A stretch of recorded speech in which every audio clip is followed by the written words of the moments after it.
Today I am going to be making some buffalo chicken soup. This soup comes together really quickly. So here I am cooking or bringing to a boil some chicken broth, adding to that some cream cheese. You can add 4 ounces. I added about 6 ounces here. Give it a little blitz with the stick blender.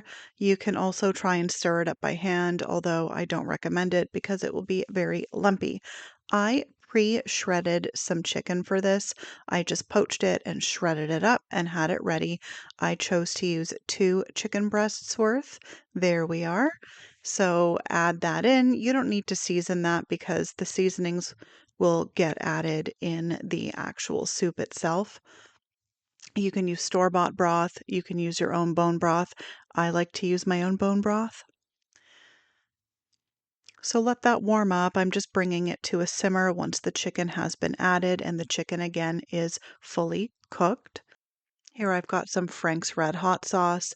This is obviously kind of the star of the show. It's buffalo chicken soup. I've seen a lot of recipes use some really pathetic amount, like 2 tablespoons, 3 tablespoons. Absolutely not. I threw a cup of that in here and then about a half cup of heavy cream. I don't find Frank's Red Hot very spicy. If you do, you can obviously tone it down, but I think it has a really great flavor in this soup. Um, so just turning down the heat a little bit. Once you add in the cheese, you don't want your liquid to be too hot or the cheese can get grainy.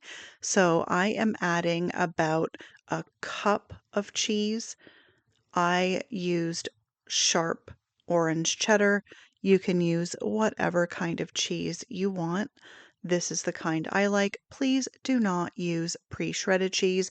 It is covered in cellulose, which is wood pulp, which is sawdust. Just shred your own cheese. It only takes a couple moments. Let that all melt. And now you are ready to serve. Because this is buffalo chicken, I do like to add a little bit of a gorgonzola cheese over top. I find blue cheese a little bit too blue. I find the gorgonzola is a good middle ground for me. Not mandatory. I've made this soup without that cheese and it's excellent, but I find it's a really good addition. I just crumble some right over the top. And that's it. It comes together really fast and it'll last in the fridge for a couple of days.